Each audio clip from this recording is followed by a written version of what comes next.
Hello बच्चों, तो कैसे हो सब। मैं चिंतन देसाई आप सबका बहुत बहुत स्वागत करता हूं हमारी ये फिजिक्स चैनल में। तो बच्चों, आज हम स्टार्ट करने वाले हैं नया chapter, that is alternating current. देखो बच्चों, अब तक हमने देख लिया कि भाई अल्टरनेटिंग करंट कैसे जनरेट होता है। आगे वाले चैप्टर में हमने आखिरी पॉइंट यही देखा था कि भाई एक जनरेटर कैसे यहाँ पे अल्टरनेटिंग करंट जनरेट करके देता है। उसमें यह भी देख लिया था कि भाई जो भी अल्टरनेटिंग करंट जनरेट होता है, क्यों उसका फॉर्मेट साइनोसॉइडल वेव के बराबर होता है। वो सारी चीजें हमने डिस्कस कर ली थी। तो अभी यहां से हम शुरुआत करते हैं कि भाई अगर हम यहाँ पे अल्टरनेटिंग करंट को अगर रेजिस्टर को अप्लाई करते हैं, मतलब कि हम अल्टरनेटिंग करंट का सप्लाई अगर हम रेजिस्टेंस को देते हैं तो क्या होता है, अगर हम इंडक्टर को वो सप्लाई देते हैं तो क्या होता है, वो कैसे बिहेव करता है, अगर हम कैपेसिटर को वो सप्लाई देते हैं, क्योंकि हमारे पास तीन टाइप के लोड होते हैं ना, रेजिस्टिव लोड होता है, इंडक्टिव लोड होता है एंड कैपेसिटिव लोड होता है। रेजिस्टेंस हम पढ़ चुके हैं करंट इलेक्ट्रिसिटी में, कैपेसिटर हम पढ़ चुके हैं सेकंड चैप्टर में पोटेंशियल एंड कैपेसिटेंस में, ठीक है। एंड इंडक्टर को हमने इसके आगे वाले चैप्टर में ही डिफाइन कर दिया था सेल्फ इंडक्टेंस में, है ना। एक सोलेनॉइड ही होता है जिसके अंदर से करंट का फ्लो अगर आप इंक्रीज डिक्रीज करते हो तो उस हिसाब से उसके अंदर एक ईएमएफ इंड्यूस होता है, ठीक है। तो हम वो भी देख चुके हैं। तो अभी ये तीन प्रकार के हमारे पास फिजिकल लोड अवेलेबल है। अभी इसका इस्तेमाल हम डे टू डे लाइफ में भी करते हैं, ऐसा नहीं है कि नहीं करते हैं भाई। बाय डिफॉल्ट देखो, जो भी यहाँ पे कंडक्टिंग वायर, क्योंकि हमारे घर में भी अल्टरनेटिंग करंट ही आता है, तो बाय डिफॉल्ट जो भी यहाँ पे करंट कैरिंग वायर होता है वो एक कंडक्टिंग वायर होता है, तो उसका भी खुद का एक इंटरनल रेजिस्टेंस होता है, तो रेजिस्टेंस वहां पे आ ही जाता है। उसके अलावा हमें पता है कि भाई बल्ब वगैरह जो भी होते हैं, फैन जो भी होता है, तो वो सारे जो भी लोड होते हैं वो कैसे लोड होते हैं। तो हमारे पास ना resistive combination of resistive load and inductive load तो होते ही है, ठीक है। तो इसी तरीके से फैन में वहां पे कैपेसिटर भी तो लगा होता है, ठीक है। तो हमारे घर में जो भी सप्लाई आता है अल्टरनेटिंग करंट, वो कहीं ना कहीं आर एल एंड सी, ये तीनों कंपोनेंट हमें कहीं ना कहीं दिखते हैं सर्किट के अंदर, है ना।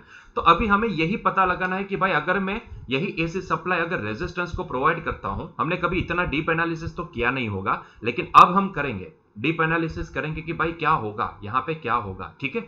तो आज पहला टॉपिक लेने वाले, that is the AC voltage applied to a resistor. मतलब कि मान लो कि अगर मैं यहाँ पे अल्टरनेटिंग सप्लाई प्रोवाइड करता हूं रेजिस्टेंस को, तो यहां पे क्या होगा, कितना करंट यहां पे जनरेट होगा। अगर वो करंट अगर जनरेट हो रहा है, वो करंट जो यहां से फ्लो कर रहा है, वो क्या वोल्टेज के साथ फेज में होगा या फिर आउट ऑफ फेज होगा, वो सारी चीजें यहां पे देखने वाले। इसके अलावा एक और पॉइंट भी देखने वाले हैं यहां पे कि भाई अगर रेजिस्टेंस है ना, क्योंकि हमें पता है कि रेजिस्टेंस का मतलब क्या होता है। सर रेजिस्टेंस का मतलब तो रेजिस्टेंस ही होता है भाई, मैं ये नहीं पूछ रहा हूं रेजिस्टेंस का मतलब कि एनर्जी का वेस्टेज, एनर्जी का वेस्टेज। रेजिस्टेंस कभी भी एनर्जी को स्टोर नहीं करता है। इंडक्टर स्टोर करता है, लेकिन वो भी half energy, half L I square हमने देखा था, ठीक है। कैपेसिटर भी स्टोर करता है, लेकिन वो भी आधी एनर्जी को स्टोर करता है। लेकिन रेजिस्टेंस ऐसा बनता है कि वो थोड़ी सी भी एनर्जी, ठुल्लू के बराबर एनर्जी स्टोर करता है, कोई भी एनर्जी स्टोर नहीं करता है। इसका मतलब ये होता है कि रेजिस्टेंस के पास जो भी एनर्जी आएगी वो सारी हीट के फॉर्म में रिलीज हो जाएगी, ठीक है। तो ये वाले केस में हम ये भी देखेंगे कि भाई ये हीट के फॉर्म में कितनी एनर्जी रिलीज करेगा, ठीक है। चलिए तो स्टार्ट करते हैं पहले से। तो पहले ये पता लगाते हैं कि यहाँ पे करंट का फ्लो कितना होगा ये सर्किट में। तो मान लो कि ये है हमारा ईएमएफ, इंड्यूस ईएमएफ, कहीं से हमने इसको जनरेट किया, इसको डायरेक्टली हमने सप्लाई में लगा दिया है। अभी मैं यहाँ पे जनरेटर वाला पार्ट नहीं लगाऊंगा, आप समझ सकते हो, इसको हम सिर्फ ऐसे सोर्स की तरह देखेंगे, ठीक है। ये सोर्स है जहां से हमें एसी सप्लाई मिल रहा है। हमें पता है कि जब भी वो कन्वर्ट हो जाए, मतलब कि कनेक्ट हो जाता है सर्किट के अंदर, तो अब हम इसको ईएमएफ नहीं बोल सकते, अब हम इसको टर्मिनल पोटेंशियल से शो कर सकते हैं, ठीक है। तो यहां पे भले हमने एप्सिलॉन लिखा है, लेकिन मैं यहां पे इसको V से डिनोट करूंगा, that is the V is equals to, format क्या था याद करो, Vm sin omega t, that was the format, है ना। यही यही फॉर्मेट था ना एसी सप्लाई का, जो हमने जनरेटर वाले पॉइंट में देखा था, ठीक है। सो this is the potential, alternating potential, ठीक है। एसी पोटेंशियल, एसी वोल्टेज को हम ये वाले फॉर्मेट से शो करेंगे। तो ये जो भी है सप्लाई हमने कनेक्ट कर दिया, तो अब हम इसको ईएमएफ से डिनोट नहीं करेंगे, अब हम इसको टर्मिनल पोटेंशियल से डिनोट करेंगे, and that is V. Notation होगा V, V is equal to VM sine omega T. मान लो बच्चों, क्योंकि यहां पे रेजिस्टेंस कनेक्टेड है, तो इसमें सर्किट में करंट का फ्लो होगा। मान लो यहां से करंट का फ्लो है आई के बराबर। हमें पता है कि लूप के अंदर करंट रिमेन कांस्टेंट, मतलब कि यहां पे भी आई होगा, या रेजिस्टेंस में एंटर करने वाला करंट भी आई होगा, रेजिस्टेंस में से बाहर निकलने वाला करंट भी आई होगा, यहां पे भी करंट आई होगा और यहां पे भी करंट आई होगा, क्योंकि पूरी लूप के अंदर करंट रिमेन कांस्टेंट, ठीक है। चलो, तो भाई साहब पहले तो मुझे ये बताओ कि ये करंट का वैल्यू कितना होगा। तो हमें पता है कि भाई V बाई आर के बराबर होगा। नहीं समझ में आता तो आप यहाँ पे लूप वगैरह चला सकते हो। अगर नहीं चलाना है तो इतना समझ सकते हो कि भाई ये इसके पैरेलल में रेजिस्टेंस कनेक्टेड है, तो रेजिस्टेंस के अक्रॉस में कितना ड्रॉप होगा, इसके बराबर ड्रॉप होगा, है ना। इस तरीके से भी आप समझ सकते हो। मुझे तो पता है तो मैं सीधा डायरेक्टली वही I is equal to V by R यही फॉर्मूला लगा देता हूं। अगर आपको नहीं पता है तो आप यहां पे सिंपली ये पॉइंट लगा सकते हो। या तो लूप चलाओ, या तो ऐसा समझो कि भाई ये रेजिस्टेंस कनेक्टेड है इसके सीधे पैरेलल में, तो potential remain constant in the parallel connection, मतलब कि इसके अक्रॉस में ड्रॉप होगा किसके बराबर, जितना ये है उतना पूरा वहां पे ड्रॉप हो जाएगा। ठीक है, तो चलो, तो यहां पे मैं वो पॉइंट को पकड़ता हूं, तो V इज इक्वल टू क्या होता है, I इंटू आर के बराबर। क्लियर है, मतलब कि यहां से मुझे I का वैल्यू लिखना है तो I इज इक्वल टू क्या हो जाएगा, V बटे R। ठीक है, चलो, what is the value of V? V is the terminal potential जो हमने सप्लाई में दिया है, लेकिन यहां पे वो AC सप्लाई है, तो हमें उसको लिखना पड़ेगा, that is nothing but Vm sign omega t.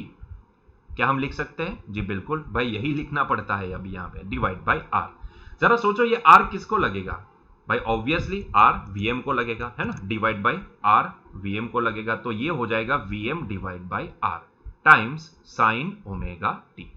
ठीक है, तो बच्चों ये करंट की वैल्यू कितनी आई, करंट की वैल्यू आई I is equal to Vm by R sine omega t. बच्चों अगर मान लो कि यही जो हमारे पास Vm बाई आर है, इसको अगर मैं Im बोल देता हूं, ध्यान से सुनिएगा, अगर मैं इसको Im बोल देता हूं, मतलब कि पॉसिबल मैक्सिमम एम्पलीट्यूड बोल देता हूं, तो ये हो जाएगा I is equal to Im।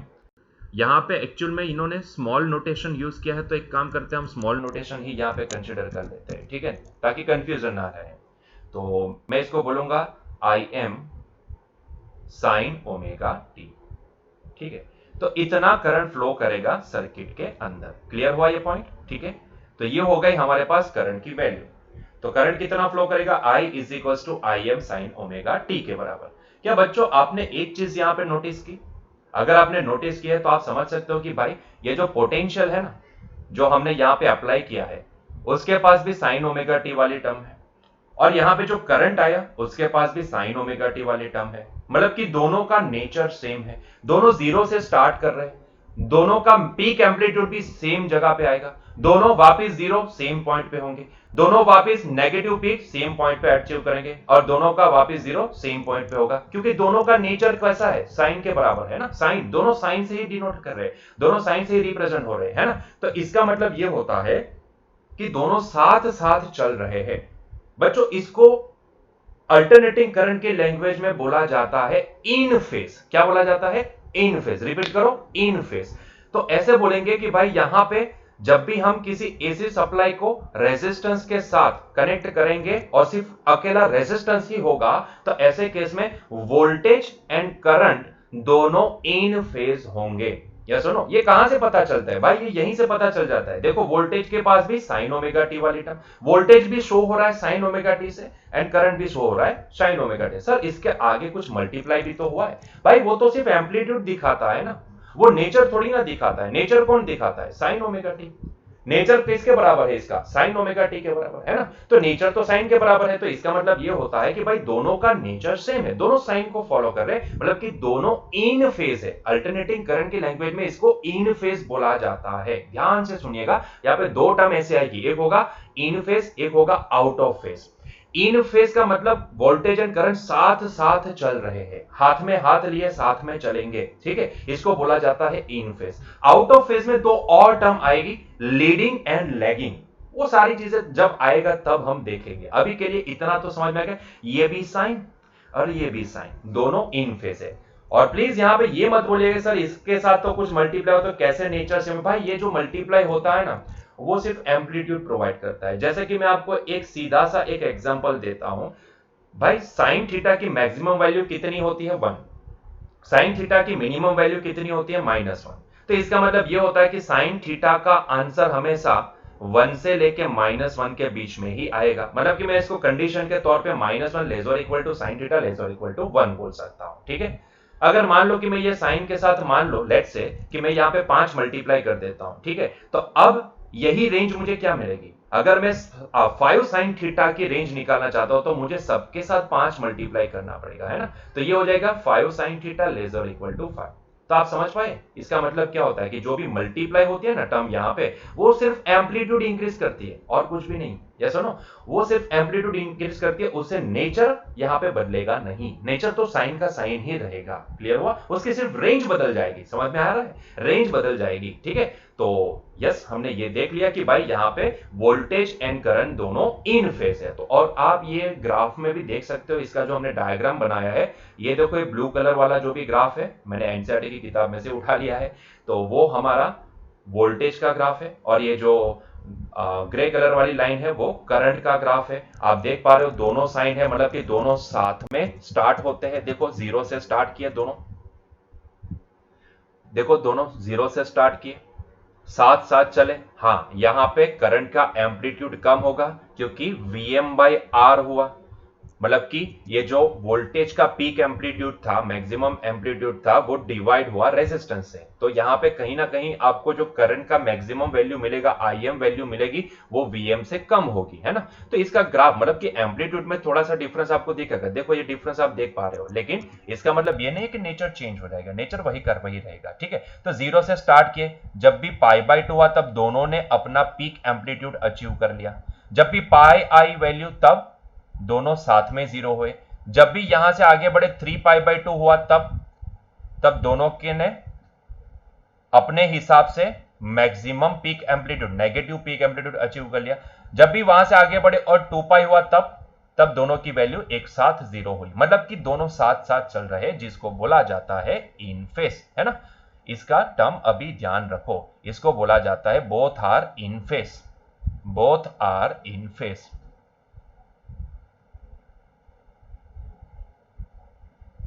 ये फेस का मतलब क्या होता है? एंगल, है ना। आप समझ सकते हो, फेस का मतलब एंगल होता है।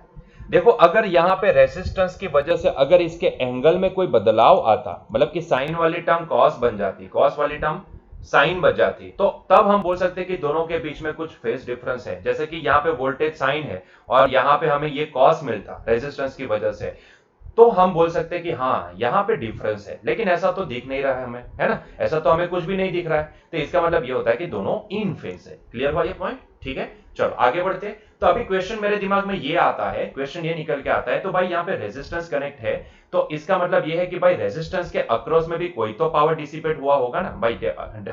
ऑफिशियली देखने जाए तो भाई पावर डिसिपेट होता है, ऑफिशियली नहीं, वैसे भी होता ही है। रेजिस्टेंस का काम ही ये होता है कि रेजिस्टेंस हमेशा जो भी एनर्जी आती है उसको हीट के फॉर्म में रिलीज कर देता है। तो यहां पे हम क्या निकालना चाहते हैं? हम ये निकालना चाहते हैं, हम ये पता करना चाहते हैं कि भाई ये रेजिस्टेंस के अक्रॉस में कितना पावर डिसिपेट हुआ होगा इन टर्म्स ऑफ हीट, है ना, कितनी एनर्जी डिसिपेट हुई होगी इन टर्म्स ऑफ हीट। तो यहां पे मुझे एक सवाल आता है कि सर यहां पे तो ये अल्टरनेटिंग करंट है ना, और ऐसा तो है नहीं कि भाई वो एक ही साइकिल हमें दी गई है। यहां पे देखो ये कंटिन्यूअस है, यहां से कंटिन्यू है, आगे दिखाया नहीं, ड्रॉ नहीं किया, लेकिन ड्रॉ करने जाएंगे तो यहाँ पे पेज कम पड़ जाएंगे, है ना। तो ये लंबी चलेगी, ये बहुत सारी साइकिल्स यहाँ पे है। ये साइनोसॉइडल सिग्नल जो भी है तो वो पीरियोडिक फंक्शन होता है, मतलब कि same after time period T, same nature उसका रिपीट होता ही रहता है, होता ही रहता है, होता ही रहता है, होता ही रहता है। तो ऐसे केस में अगर मुझे पावर डिसिपेशन निकालना है बच्चों, तो मैं कैसे निकाल सकता हूं? It is practically not possible ना, क्योंकि यहां पे तो ऐसी कितनी साइकिल होगी, और हर एक साइकिल में भी आप साइन का नेचर देखोगे तो आप कैसे पावर एवरेज यहां पे, मतलब कि मैं ये समझाना चाहता हूं कि डायरेक्टली पावर डिसिपेशन का फॉर्मूला है P is equal to I²R, लेकिन वो किसके लिए वैलिड है? जब आपका जो करंट है वो कांस्टेंट हो, R भी कांस्टेंट हो, उसके लिए वैलिड है। यहां पे आप देखोगे तो आप ये पाओगे कि भाई यहाँ पे I की वैल्यू तो वेरी कर रही है ना, कोई भी टाइम पे देखो, अगर मैं ये टाइम ओमेगा टी क्या दिखाता है, सोचो जरा। तो अगर मैं कोई पर्टिकुलर टाइम पे देखूं तो उसकी वैल्यू अभी ये है, थोड़े टाइम के बाद उसकी वैल्यू चेंज हो, थोड़े टाइम के बाद चेंज, थोड़े टाइम के बाद चेंज, तो यहाँ पे तो कंटिन्यूअसली चेंज हो रही है। तो ऐसे केस में भाई ये पावर का फॉर्मूला मैं कैसे निकाल सकता हूं? देखो, जब भी ऐसी वेरिएबल चीज आती है और उसमें भी अगर साइन वेव है, तो भाई साइन तो ये पीरियोडिक फंक्शन है, मतलब कि मुझे इतना तो समझ में आता है कि अगर उसकी साइकिल, उसका total time period let's say T है, एक साइकिल कंप्लीट करने में उसको लगने वाला टाइम टी है, तो ऐसे केस में आफ्टर टी टाइम उसकी सेम साइकिल यहां पे रिपीट होगी, not only for the voltage, for the current also the same cycle is repeated, ठीक है, after T interval of time. After every T interval of time यहां पे दोनों की साइकिल सेम साइकिल रिपीट होती जाएगी। तो ऐसे केस में हम क्या कर सकते हैं, ऐसे केस में हम सिर्फ एवरेज निकाल सकते हैं, है ना। यहाँ पे क्योंकि ये कंटिन्यूसली वेरी कर रही है तो यहाँ पे सिर्फ हम एवरेज निकाल सकते हैं, तो इसके अलावा और कोई हमारे पास रास्ता नहीं है। तो बच्चों अल्टरनेटिंग करंट के केस में जब भी आपको पावर डिसिपेशन पूछा जाएगा तो आपको क्या करना पड़ेगा, आपको एवरेज ही निकालना पड़ेगा। यहाँ पे जो भी पावर निकलेगा वो एवरेज होगा, it is the average power dissipation, है ना। समझ में आ रहा है, क्लियर हो रहा है पॉइंट, क्योंकि यहाँ पे कंटिन्यूसली वैल्यू चेंज हो रही है। किसी पर्टिकुलर टाइम पे कितना पावर है तो वो अलग बात है, इंस्टेंटेनियस पावर जिसको हम बोलते हैं। यहाँ पे तो हमें टोटल पावर डिसिपेशन निकालना है। तो ऐसे तो कितनी साइकिल है, और हर एक साइकिल में आप देखोगे तो एक साइकिल भी पकड़ लो, अगर सिर्फ एक साइकिल को भी ऑब्जर्व करो तो यहाँ पे मल्टीपल एम्पलीट्यूड आपके पास है, अलग अलग टाइम पे अलग अलग वैल्यू के एम्पलीट्यूड। तो ऐसे केस में आपके पास एवरेज के अलावा और कोई रास्ता नहीं है। तो ऐसे केस में हम भी क्या करेंगे, एवरेज का ही फॉर्मूला यहाँ पे अप्लाई करेंगे। क्लियर है पॉइंट, ठीक है। चलिए तो पता करते हैं कि यहाँ पे एवरेज पावर डिसिपेशन कितना होगा रेजिस्टेंस के अक्रॉस में। लेट्स से कि वो होगा P के बराबर। वैसे फॉर्मूला क्या होता है, P is equal to I square R, ठीक है। तो मैं वही फॉर्मूला एवरेज है तो मैं एवरेज को बार से डिनोट कर लेता हूं, ठीक है। हमारे जो एनसीईआरटी की किताब में जो नोटेशन चल रहा है उसी को हम यहाँ पे फॉलो करेंगे। तो P bar is equal to formula क्या है भाई, आई स्क्वायर आर के बराबर, है ना। यहाँ पे हमने करंट को कैपिटल आई, देखो यहाँ पे इन्होंने ना स्मॉल नोटेशन यूज किए है, तो कंफ्यूजन प्लीज मत क्रिएट कीजिएगा। यहाँ पे स्मॉल नोटेशन इन्होंने यूज किया है, ठीक है। तो ये थोड़ा ध्यान रखिएगा कि यहाँ पे स्मॉल नोटेशन है। मैंने यहाँ से पहले से करंट को कैपिटल नोटेशन से दिखाया, लेकिन फिर भी ये ग्राफ को समझाने के लिए मैंने इसको स्मॉल नोटेशन से शो कर दिया है। वो आपके ऊपर है, ठीक है। आप जो भी नोटेशन यूज करते हो पॉइंट वही रहना चाहिए, उसमें कोई प्रॉब्लम नहीं है। ऐसा कोई रॉकेट रूल नहीं है कि भाई यहाँ पे यही नोटेशन आप यूज करोगे तो ही आंसर आएगा, ऐसा कुछ भी नहीं। नोटेशन नोटेशन होता है, कैपिटल स्मॉल वो आपके ऊपर होता है, ठीक है। चलता क्या है कि भाई एप्सिलॉन है ना, वो स्मॉल एप्सिलॉन से स्टार्ट करते, तो ये सारी चीजें स्मॉल नोटेशन से ही हम दिखाते हैं, ठीक है। तो मैंने यहाँ पे करंट को कैपिटल आई से डिनोट किया है, तो मैं इसको कैपिटल आई लिखूंगा, तो ये होगा आई स्क्वायर आर। अभी ये आई का वैल्यू क्या आया मेरे पास, तो I am sign omega T, मतलब कि इसका एवरेज, यहाँ पे मैं भूल गया इसका एवरेज, इसका एवरेज, किसका average, average of I square R, ठीक। चलिए इसकी वैल्यू हम प्लेस कर देते हैं। तो आई की वैल्यू क्या है, it is I am sign omega T, sorry square है, गलती मत कीजिएगा, ये होगा I am sign omega T का स्क्वायर टाइम्स आर, इसका एवरेज, ठीक है। ध्यान से देखोगे तो आपको समझ में आएगा कि ये हो जाएगा आई स्क्वायर एम और ये हो जाएगा sine square omega T. Clear है ये, टाइम्स आर। अभी यहाँ पे resistance is a constant value, तो उसका एवरेज निकालने जाओगे तो भी ये तो कांस्टेंट है, कांस्टेंट का एवरेज क्या निकलेगा, कांस्टेंट ही रहेगा ना। और उसी तरीके से ये Im क्या है, पीक एम्पलीट्यूड है, तो उसके स्क्वायर का भी एवरेज निकालने जाओगे तो ये तो कांस्टेंट ही रहेगा, मतलब कि बाहर निकाल दे इसका एवरेज निकालेंगे तो भी हमारे पास आई स्क्वायर एम ही आएगा और ये आर का एवरेज आर ही आएगा, ठीक है। Average of sine square omega T, मतलब कि हमें यहाँ पे जरूरत किसकी पड़ी, सिर्फ साइन स्क्वायर ओमेगा टी का एवरेज निकालने की, ठीक है। बाकी आई एम स्क्वायर और आर ये दोनों तो सेम ही रहेंगे, उसका एवरेज वही निकलेगा, कांस्टेंट है इसलिए, ठीक है। तो अभी ये साइन स्क्वायर ओमेगा टी का एवरेज निकाले कैसे, एवरेज का क्या फॉर्मूला है, सोचो जरा, एवरेज हम कैसे निकाल सकते हैं। इसका एवरेज मैं निकालता हूं अलग तरीके से, इसका अलग से मैं एवरेज निकालता हूं, ठीक है। तो मैं यहां पे निकालने वाला हूं साइन स्क्वायर का average, sine square omega T का एवरेज, ठीक है। तो एवरेज कैसे निकालते हैं, आपको पता है, एक साइन वेव है, लेट्स से कि यही एक साइन वेव को कंसीडर कर लो एक साइकिल के लिए, क्योंकि ये पीरियोडिक फंक्शन है, हर एक साइकिल सेम होगी, तो अगर हम एक के लिए एवरेज निकाल सकते हैं तो सारे के लिए एवरेज सेम ही निकलेगी, ठीक है। तो इसके लिए मैं सिर्फ एक साइकिल के लिए यहाँ पे एवरेज निकालने की कोशिश करता हूं। तो एवरेज का मतलब कैसे निकालते हैं हम, मान लो कि मेरे पास n रीडिंग्स है, तो उसका एवरेज आप कैसे निकालोगे, तो सबका addition divide by total number of readings, यही तो सिंपल पॉइंट होता है। मतलब कि यहाँ पे मुझे क्या करना पड़ेगा, एक साइकिल के लिए मैं एवरेज निकालने वाला हूं, तो मैं यहाँ पे डिवाइड बाय टी कर देता हूं। टोटल नंबर ऑफ रीडिंग कितने टाइम पीरियड के लिए लेने हैं, टी टाइम पीरियड के लिए, ठीक है। तो मैंने यहाँ पे डिवाइड बाय टी कर दिया, ठीक है। चलो आगे बढ़ो, इसमें आगे बढ़ो। अच्छा अभी न्यूमरेटर में क्या लिखना है, सबका एडिशन, मतलब कि टी टाइम पीरियड के लिए जिस साइकिल को हमने अज्यूम किया है उस सबका एडिशन, उसके सभी एम्पलीट्यूड का एडिशन। लेकिन बच्चों वेट, यहाँ पे साइन स्क्वायर है, ये मत बोलिएगा कि इन सबका एडिशन 0 आएगा। यहाँ पे भाई साइन स्क्वायर है, स्क्वायर हो जाएगा तो यहाँ पे क्या हो जाएगा, स्क्वायर जैसे ही करेंगे तो ये नेगेटिव साइकिल भी पॉजिटिव में कन्वर्ट हो जाएगी, है ना। समझ में आ रहा है। यहाँ पे साइन स्क्वायर का एवरेज निकालना है, साइन का नहीं, ठीक है। तो 0 मत बोलिएगा। अच्छा, अभी पॉइंट ये है बच्चों यहाँ पे कि भाई प्रॉब्लम यहाँ पे ये है कि भाई ये तो कंटिन्यूअसली वेरिएबल एम्पलीट्यूड है, हर एक टाइम पे अलग अलग एम्पलीट्यूड मिल रहा है, तो इसका एडिशन करे कैसे। मतलब मुझे नहीं पता कि यहाँ पे कितने एम्पलीट्यूड है ना। आप चाहो तो इसको अलग अलग टाइम इंटरवल के 0.1 सेकंड के लिए एक एम्पलीट्यूड, 0.2 सेकंड के दूसरा एम्पलीट्यूड, 0.3 सेकंड पे तीसरा, ऐसा तो है नहीं, है ना। आप 0.001 के लिए भी एक एम्पलीट्यूड बता सकते हो, 0.0001 के लिए भी एक एम्पलीट्यूड पता लगा सकते हो, है ना। तो यहां पे तो आप चाहो उतने इसके सेक्शन बना सकते हो, है ना। तो ऐसे केस में क्या कर सकता है, क्या कर सकते हैं, ये कोई डिस्क्रीट ग्राफ नहीं, ये कंटिन्यूअस ग्राफ है। मतलब कि आप कोई भी टाइम आपके दिमाग में जो भी आता है 0.300 0.4 टाइम्स 01 के लिए भी आपको एक एम्पलीट्यूड मिलेगा, है ना। तो ऐसे तो बहुत सारे यहां पे एम्पलीट्यूड है, तो यहां पे पता नहीं कर सकते कि कितने एम्पलीट्यूड होंगे। तो ऐसे केस में हमारे पास इंटीग्रेशन के अलावा और कोई रास्ता नहीं है, ठीक है। इंटीग्रेशन का ही यहां पे हम इस्तेमाल करेंगे इसका एवरेज निकालने के लिए, ठीक है। समझ में आ रहा है। अगर ये डिस्क्रीट होता कि भाई एक एम्पलीट्यूड यहां पे है, बीच में गैप, दूसरा एम्पलीट्यूड यहां पे, फिर गैप और तीसरा एम्पलीट्यूड यहां पे, फिर गैप और चौथा एम्पलीट्यूड यहां पे, और बीच में कुछ भी एग्जिस्ट नहीं है, तो ऐसे केस में हमें एम्पलीट्यूड डिस्क्रिटाइज हो चुके हैं, तो ऐसे केस में हम वो एम्पलीट्यूड को सीधा वहां पे लिख के ऐड कर सकते हैं। लेकिन यहां पे ऐसा नहीं, ये कंटिन्यूअस ग्राफ है, ठीक है। तो आप कोई भी टाइम, आप टाइम के ऊपर उंगली रखो, वो टाइम पे आपको उसका एम्पलीट्यूड मिलेगा। तो ऐसे केस में आप कितने एम्पलीट्यूड यहां से निकाल सकते हो, ये पॉसिबल नहीं होगा प्रैक्टिकली, ठीक है। तो इसके लिए हम यहाँ पे इंटीग्रेशन का इस्तेमाल करेंगे, क्योंकि एडिशन क्या होता है, इंटीग्रेशन ही होता है ना। इंटीग्रेशन ले लेते हैं 0 से लेके t तक, ठीक है। तो मैं क्या करूंगा, यही एडिशन के लिए मैं 0 से लेके t तक मैं ये साइन स्क्वायर ओमेगा टी का इंटीग्रेशन ले लेता हूं विथ रिस्पेक्ट टू टाइम, है ना। तो ये हो जाएगा, ये मुझे क्या देगा, एडिशन। क्योंकि यहां पे साइन नहीं है, साइन स्क्वायर है, तो उसका प्लॉट ऐसा होगा, आप समझ सकते हो, है ना। दोनों पॉजिटिव साइकिल होगी, तो इसका हम यहां पे एम्पलीट्यूड निकालने के लिए क्या करेंगे, यहां पे हम इंटीग्रेशन का इस्तेमाल करेंगे।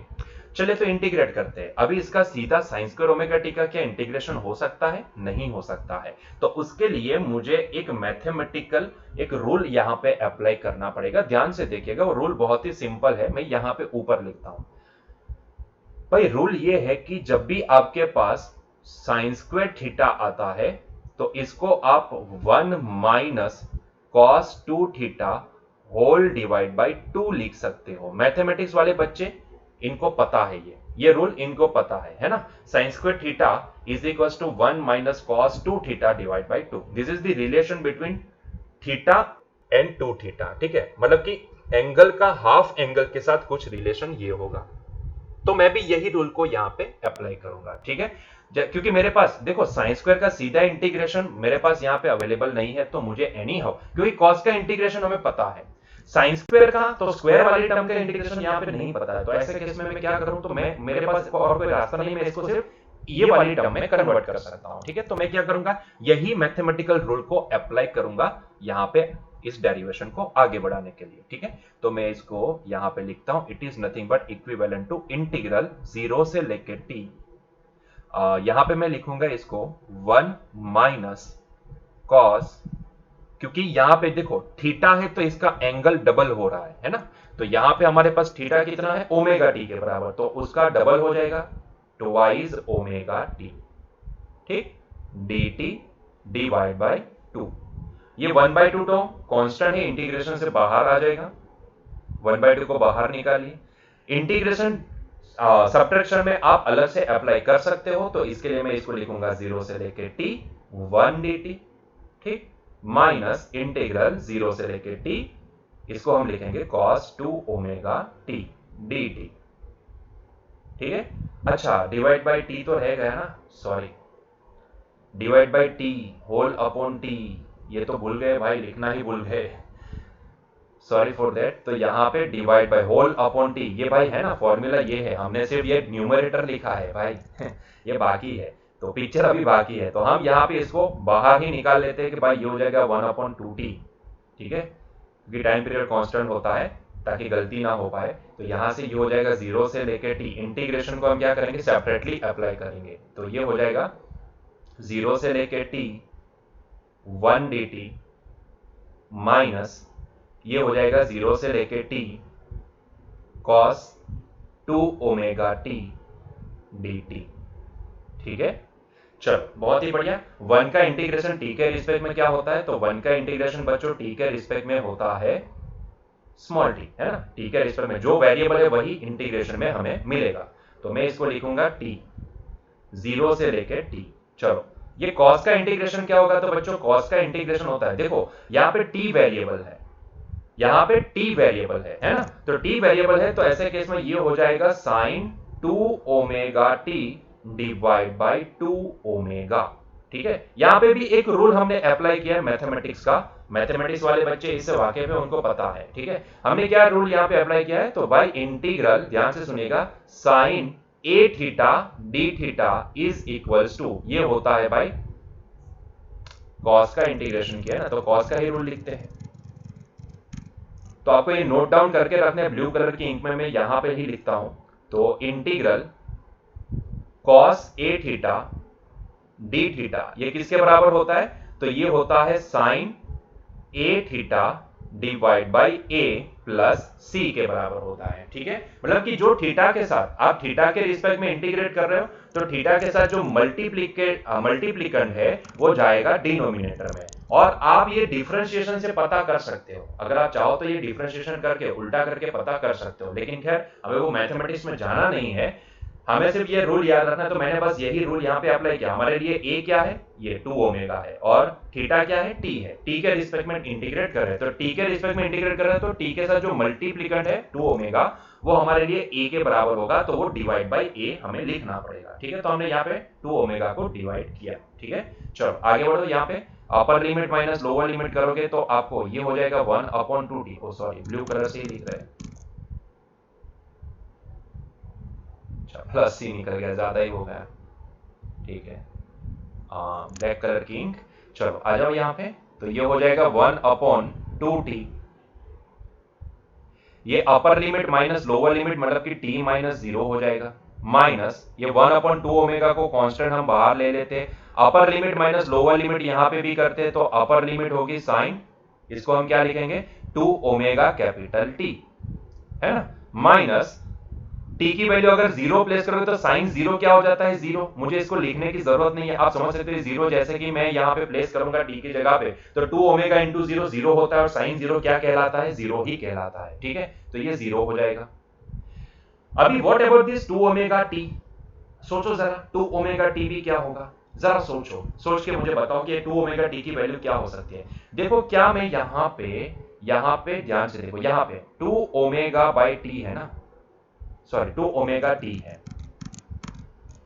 क्या मैं इसको लिखना चाहूं तो मैं इसको ओमेगा को 2 पाई बाई टी लिख सकता हूं क्या, जी हाँ लिख सकते हैं ना, 2 पाई बाई टी लिख सकते हो, टी टी कैंसिल हो जाएगा, तो भाई क्या हो जाएगा ये 4 पाई, मतलब कि ये जो 2 ओमेगा टी है इट इज इक्विवेलेंट टू 4 पाई, और साइन 4 पाई क्या होता है 0 होता है, साइन 2 पाई 4 पाई जितनी भी इवन पाई है, ऑड पाई या इवन पाई कोई भी पकड़ लो, साइन 0 होता है। तो हमने क्या किया, अगर आप ये ओमेगा को 2 पाई बाई कैपिटल टी लिखोगे, ओमेगा 2 पाई बाई टी होता है, एसएचएम में पढ़े होंगे, ठीक है, angular frequency, omega 2 pi by T होता है, तो capital T time period cancel हो जाएगा, तो बचेगा क्या 2 पाई, तो 2 पाई बचा, वो 2 के साथ मल्टीप्लाई होकर क्या हो जाएगा 4 पाई हो जाएगा, और साइन 4 पाई भी क्या होता है 0 होता है। तो इसीलिए हम डायरेक्टली अगर लिखना चाहे तो ये साइन 2 ओमेगा टी को क्या लिख सकते हैं 0 लिख सकते हैं। ठीक है, तो ये 0 माइनस 0 0 मतलब कि पूरी टर्म 0 हो गई, बचा क्या यहाँ पे कैपिटल टी, मतलब कि आप समझ सकते हो कि ये हो जाएगा 1/2t टाइम्स t, बस इतना ही बचा, और ये t t भी कैंसिल हो जाएगा, तो फर्दर हम इसको लिख सकते हैं कि भाई हमारे पास एवरेज वैल्यू कितनी आई, ध्यान से देखो, साइन स्क्वायर ओमेगा टी की एवरेज वैल्यू हमारे पास कितनी आई बच्चों 1/2 आई, है ना, 1/2 आई, बहुत ही सिंपल है ना, क्लियर है ये डेरिवेशन। तो भाई यहां पे साइन स्क्वायर ओमेगा टी की वैल्यू एवरेज वैल्यू कितनी निकलती है 1/2 निकलती है, थोड़ा झटका लगेगा आपको, लेकिन भाई यही है जो है वो यही है ना। तो यार ये 1/2 होगी average value sine square omega T की, क्लियर है ये पॉइंट? ठीक है, चलिए। तो वैसे आप यहाँ पे झटका नहीं लगना चाहिए, क्योंकि आप समझ सकते हो कि साइन स्क्वायर करोगे, साइन की मैक्सिमम वैल्यू कितनी होती है 1 एंड -1, स्क्वायर करोगे तो 1 का स्क्वायर 1 ही होगा, -1 स्क्वायर का 1 हो जाएगा, तो उसका एवरेज आप खुद ही निकाल के देखो तो 1/2 ही आएगा। ठीक है, चलो खैर, हम ये वैल्यू को कहां प्लेस करते हैं, यहां पे, क्योंकि हमें यहाँ पे एवरेज, ये सारा जो भी डेरिवेशन है वो इसी के लिए करना पड़ा, ये साइन स्क्वायर ओमेगा टी का एवरेज निकालने के लिए, तो मैं उसकी वैल्यू यहाँ पे प्लेस कर देता हूं, तो ये हो जाएगा im स्क्वायर r इंटू 1/2। ठीक है, तो डिवाइड बाई 2, 1/2 मतलब कि डिवाइड बाई 2, इसकी वैल्यू आ गई 1/2, हमने इसको प्लेस कर दिया। तो इतना एवरेज पावर डिसिपेट होगा in terms of heat in the case of resistance. ठीक है बच्चों, यही फॉर्मेट को ना इसके बाद हम अलग फॉर्मेट में भी लिखेंगे। अभी आपको ये रद्दी जैसा फॉर्मेट दिख रहा होगा कि सर ऐसा कैसा पावर, मतलब कि im square r divide by 2, ये कैसा पावर है। अब तक हम जो भी पावर का फॉर्मेट पढ़े वो i स्क्वायर r के बराबर होता है, और यहाँ पे तो डिवाइड बाई 2 करके आ गया। भाई ये फॉर्मेट भी लाएंगे, थोड़ा सब्र करो, इसके बाद वाली स्लाइड में इसको भी डिफाइन करेंगे। अभी के लिए समझ लो कि इतना एवरेज पावर डिसिपेट होगा, अभी के लिए इतना समझ लो। ठीक है, इसका फॉर्मेट चेंज करने वाले हैं नेक्स्ट स्लाइड के अंदर, तो अभी के लिए इतना समझ लो कि इतना डिसिपेट हो। क्लियर हुआ ये पॉइंट? ठीक है, पावर डिसिपेशन में कोई प्रॉब्लम तो नहीं है ना। चलो आगे बढ़ते हैं। Next is the phasor diagram. बच्चों ये फेजर डायग्राम होता क्या है, देखो अल्टरनेटिंग करंट एंड वोल्टेज को जब आप रोटेटिंग वेक्टर से शो कर देते हो तो उसको फेजर डायग्राम बोला जाता है। अभी आपको सवाल ये आएगा कि सर ये फेजर डायग्राम अंडरस्टैंड करने की जरूरत क्या पड़ी, फेजर डायग्राम क्यों हमें यूज करना पड़ता है। देखो कभी कभी ऐसा होता है कि भाई जब भी हमारे पास इनफाइनाइट साइकिल आ जाती है ना, जैसे कि अल्टरनेटिंग करंट है, तो आप पता कर सकते हो इतना कि भाई यहाँ पे कितनी साइकिल जनरेट होगी, नहीं बता सकते। क्या आप मुझे बता सकते हो कि भाई आपके घर में जो सप्लाई आता है उसके पास कितनी साइकिल है। साइकिल मतलब सर कौन सी साइकिल, अरे भाई इसकी बात कर रहा हूं, एक साइकिल कंप्लीट की, ये एक साइकिल कंप्लीट, उसके बाद दूसरी साइकिल, तो ऐसी कितनी साइकिल बनेगी। क्या आपके पास कोई जवाब है इसका? नहीं है। तो ऐसे केस में अगर आप उस सप्लाई को ड्रॉ करना चाहो तो जरा सोचो कि वो कितना कॉम्प्लिकेटेड हो जाएगा। मतलब कि ड्रॉ करने के लिए आपको ऐसी कितनी साइकिल ड्रॉ करनी पड़ेगी, पेज खत्म हो जाएंगे भाई, है ना। तो ऐसे केस में अरे भाई मैथमेटिक्स वाले बच्चे, क्या आपको नहीं पता है कि आप एक यूनिट सर्कल जैसी चीज पढ़ते हो, पढ़े हो कि नहीं पढ़े हो? आपको पता है यूनिट सर्कल क्यों बनाया जाता है? क्या पता है आपको? भाई जो चीज हमें साइन वेव का ग्राफ देता है ना, वही चीज हमें ये यूनिट सर्कल भी देगा। नहीं समझ में आता है? ठीक है चलो समझाते हैं, ध्यान से सुनिएगा। मान लो कि ब्लू कलर वाला अभी के लिए साइन वेव आप अज्यूम कर लो, जिसका पीक एम्पलीट्यूड 1 है और जिसका नेगेटिव पीक एम्पलीट्यूड -1 है। तो ये ग्राफ खुद बताता है कि भाई π/2 के उसकी वैल्यू 1 होती है, पाई के ऊपर उसकी वैल्यू 0 हो जाएगी। ये 3π/2 वाली टर्म आई तो यहां पे -1 हो जाएगी एंड 2π पे वापस 0 होगी, है ना। लेकिन क्या एक ही सर्कल, मतलब कि एक ही इतना बस एक साइकिल में खत्म हो जाएगा? नहीं खत्म होगा ना। क्या 2π तक ही एंगल आते हैं? नहीं, उसके बाद आगे भी तो होते हैं ना। 2π से एक और सर्कल घूमो तो 4π, एक और सर्कल घूमो तो 6π। ठीक है, तो हम क्या करते हैं, क्या सिर्फ 2π के ऊपर हम वहां पे स्टेडी हो जाते हैं, मतलब उसके बाद कोई एंगल डिफाइंड ही नहीं है? नहीं है, है ना। तो ऐसे केस में क्या हम बार बार यही ग्राफ को प्लॉट करेंगे? नहीं, हम किसका इस्तेमाल करते हैं? यूनिट सर्कल का। यूनिट सर्कल क्या करता है? यूनिट सर्कल भी तो वही चीजें प्रोवाइड करता है। यहां से हम ग्राफिकली ऐसे घूम रहे, इसकी जगह पे हम क्या करेंगे, यहां से एंटी क्लॉकवाइज ऐसे घूमेंगे। 0 से स्टार्ट किए, साइन 0 की वैल्यू कितनी है? 0। यहां से घूमते घूमते यहां पे आए, π/2 बना, π/2 के ऊपर उसकी वैल्यू कितनी हो गई? 1। मतलब कि ग्राफ में अगर हम इसका ड्रॉ करते तो तब यहां पे पहुंचे होंगे, लेकिन यूनिट सर्कल पे कहां पे पहुंचे? यहां पे। फिर आगे बढ़े, जैसे पाई के ऊपर पहुंचे तो वैल्यू हो गई वापिस 0। तो अब ग्राफ में देखे तो यहां पे पहुंचे होंगे, लेकिन यूनिट सर्कल पे यहां पे। फिर आगे बढ़ो तो 3π/2 आएगा, फिर आगे बढ़ो तो 2π आएगा, और इसका लिमिटेशन कोई नहीं है। मतलब कि ग्राफ में हमारे पास एक लिमिटेशन आ जाएगी। क्या लिमिटेशन आ जाएगी? भाई सिंपल सी बात है कि हम एक लिमिट तक ग्राफ ड्रॉ कर पाते हैं ना।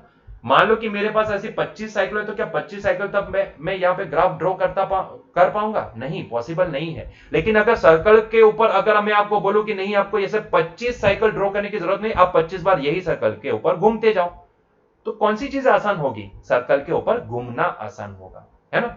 तो इसीलिए हम क्या करते हैं, हम ट्रिग्नोमेट्री में भी अगर देखोगे तो हम यूनिट सर्कल से ही सारे प्रॉब्लम सॉल्व करते हैं, क्योंकि वापस वही वैल्यूज रिपीट हो रही है, तो हम क्या करते हैं कि उसका जो साइन का जो ग्राफ है ना, उसको यही यूनिट सर्कल के ऊपर हम बस यहीं पे अज्यूम कर लेते हैं, सर्कल से ही हम इसको शो कर लेते हैं, है ना। और यही यहां पे इजी रहता है सर्कल के ऊपर घूमना। एक और एग्जांपल आपको देता हूं कि सर्कल के ऊपर घूमना कितना आसान होता है। एक और एग्जांपल देता हूं। शायद आपने एसएचएम में ये सर्कुलर मेथड पढ़ी होगी। किसी भी सिंपल हार्मोनिक मोशन करने वाले ऑब्जेक्ट की मोशन को अच्छे से अंडरस्टैंड करना है, या फिर कॉम्पिटिटिव के लिए अगर टाइम बचाने के लिए अगर आपको उस क्वेश्चन को जल्दी से सॉल्व करना है, तो उसके लिए शायद आपने ये मेथड स्टडी की होगी। तो उसमें हम क्या करते हैं, एसएचएम करने वाले ऑब्जेक्ट को एसएचएम की तरह ना देख के उसकी जगह पे किसी एक ऑब्जेक्ट को हम क्या कर लेते हैं, ऐसे एक सर्कल के ऊपर कांस्टेंट ओमेगा से घुमा देते हैं। तो अल्टीमेटली यहां पे एसएचएम करने वाला ऑब्जेक्ट यहां पे पहुंचा होगा, तो वो उसकी जगह पे सर्कुलर मोशन करने वाला ऑब्जेक्ट यहां पे घुमा होगा, और हम इसी की मोशन को ध्यान में रखते हुए एसएचएम वाले प्रॉब्लम सॉल्व करते हैं। इसका बेनिफिट ये निकल के आता है कि एसएचएम में हमें नहीं पता है कि कितने ऐसे ऑसिलेशंस होंगे, यस और नो।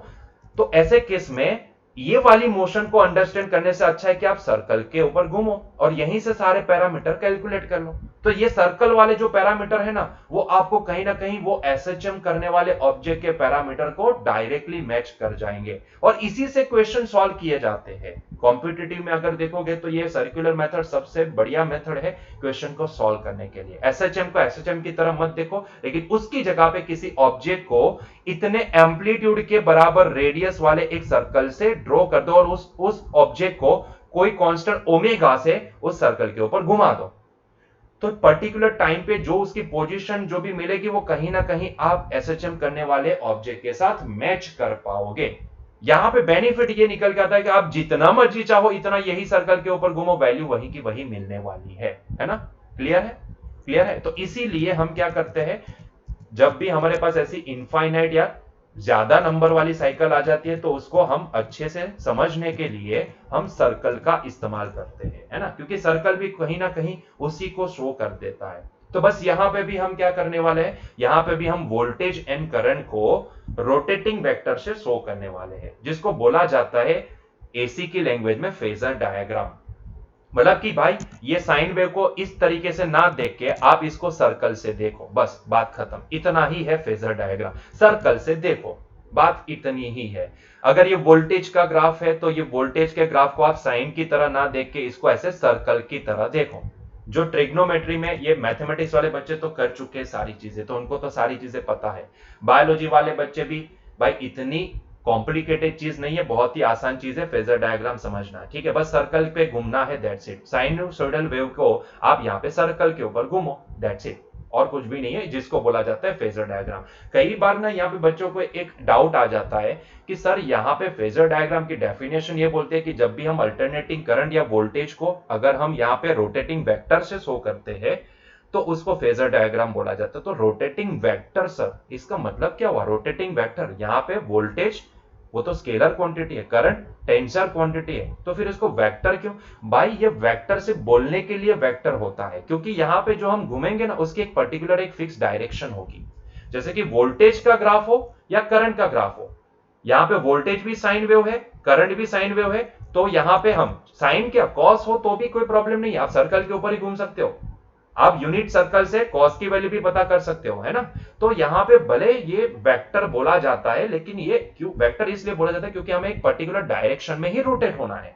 समझ में आ रहा है? हमें यहाँ पे एंटी क्लॉकवाइज डायरेक्शन में ही रोटेट होना है, और ऐसे पॉइंटर को हमें शो करते रहना है, इसीलिए हम इसको रोटेटिंग वेक्टर, ये जो पॉइंटर है ना, ये पॉइंटर है, ये हमारे लिए एक वेक्टर है। ये पॉइंटर है ना जो करंट का पॉइंटर है, और ब्लू कलर वाला जो है वो हमारा वोल्टेज का पॉइंटर है, और वो ऐसे एंटी क्लॉकवाइज डायरेक्शन में घूमेगा। यहाँ पे ग्राफ पे आप ऐसे घूमोगे, उसकी जगह पे यहाँ पे आप ऐसे एंटी क्लॉकवाइज डायरेक्शन में घूमोगे। तो आप ऐसा मान लो कि यहाँ पे आप ये पॉइंटर को घुमा रहे हो, इसीलिए इसको रोटेटिंग वेक्टर। देखो ध्यान से देखो, आप क्या कर रहे हो, आप ये वेक्टर को इस तरीके से ऐसे सर्कल में घुमा रहे हो, ठीक है, ऐसे सर्कल में घुमा रहे हो। सॉरी, ये यहां से गलत हो गया। तो इसीलिए इसको रोटेटिंग वेक्टर बोला जाता है। ऐसे घड़ी में जो कांटे आते हैं ना, इसी की तरह यहां पे भी ये जो पॉइंटर है वो सारे ऐसे घूमेंगे। इसीलिए इसको क्या बोला जाता है, रोटेटिंग वेक्टर बोला जाता है। बाकी ये वोल्टेज एंड करंट ये वेक्टर क्वांटिटी नहीं है, ठीक है, लेकिन फेजर डायग्राम में इसको बोला क्या जाता है, रोटेटिंग वेक्टर बोला जाता है। क्लियर है पॉइंट? तो बहुत ही सिंपल है, सिंपल के तरीके से आप इसको पता लगा सकते हो, इसमें कोई ऐसी कॉम्प्लिकेटेड चीज नहीं है कि भाई जिस तरीके से आप यहां से यहां तक रोटेट होते हो, जैसे कि मैं बोलूं कि यहां पे मैं साइन वेव में वोल्टेज का ग्राफ है, तो वोल्टेज के ग्राफ में मान लो कि मैं 0 से लेकर π/2 तक घुमा, ये π/2 वाला पॉइंट है ना, तो ऐसे केस में यहां पे फेजर डायग्राम में ये पॉइंटर कहां से कहां घुमा होगा, तो यहां से लेके यहां घुमा होगा, मतलब कि यहां से 0 से स्टार्ट किए, 0 से स्टार्ट करके वो यहां तक घुमा होगा। जैसे वहां से वोल्टेज वाले ग्राफ में आप इमेजिन करते हो कि मैं पाई तक घुमा, तो यहां से ये रोटेटिंग वेक्टर यहां तक घुमा होगा। वैसे यहां से जैसे ही मैं वो साइन वाले ग्राफ में ब्लू कलर वाला जो है वोल्टेज का ग्राफ, उसमें मैं 3π/2 तक घुमा होऊंगा, वैसे यहां पे ये पॉइंटर यहां तक घुमा होगा। सिमिलरली यहां से 2π तक घूमे होंगे, तो ये पॉइंटर यहां तक घुमा होगा, और वापस वही साइकिल रिपीट हो रही है, तो वहां पे हमें ड्रॉ करने की जरूरत नहीं, वापस पॉइंटर यही डायरेक्शन में ऐसे घूमता ही जाएगा, घूमता ही जाएगा, घूमता ही जाएगा। उसी तरीके से आपका ये करंट वाला पॉइंटर वो छोटे सर्कल के ऊपर घूमेगा, क्योंकि उसका एम्पलीट्यूड कम है, हमने देखा अभी यहाँ पे, क्योंकि Vm/R होता है। तो आई होप सो कि अभी ये समझ में आ गया कि फेजर डायग्राम है क्या। सिंपल है, ये जो एसी सप्लाई होता है ना, एसी सप्लाई का simple circular projection, that's it.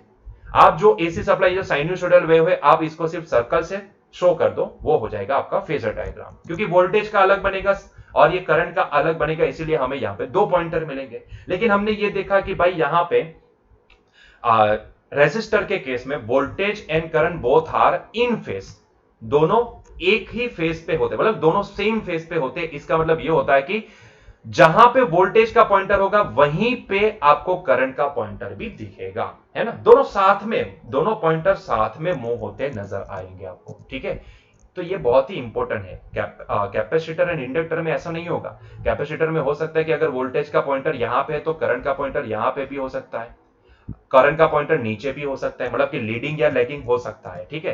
तो लेकिन यहां पे रेसिस्टर के केस में ऐसा नहीं होगा, ठीक है। तो इसके लिए आपको एग्जांपल के तौर पे यहां पे एक और चीज भी दी गई है, जैसे कि इसको फेजर डायग्राम को समझना है, तो उसके लिए उन्होंने बोला है किसी पर्टिकुलर t1 टाइम पे इन्होंने प्रोजेक्शन भी लिए हैं। देखो ध्यान से, किसी पर्टिकुलर t1 टाइम पे मान लो कि ये करंट का वैल्यू इतना है, तो इसका प्रोजेक्शन इन्होंने करंट के ग्राफ के ऊपर ले लिया, है ना।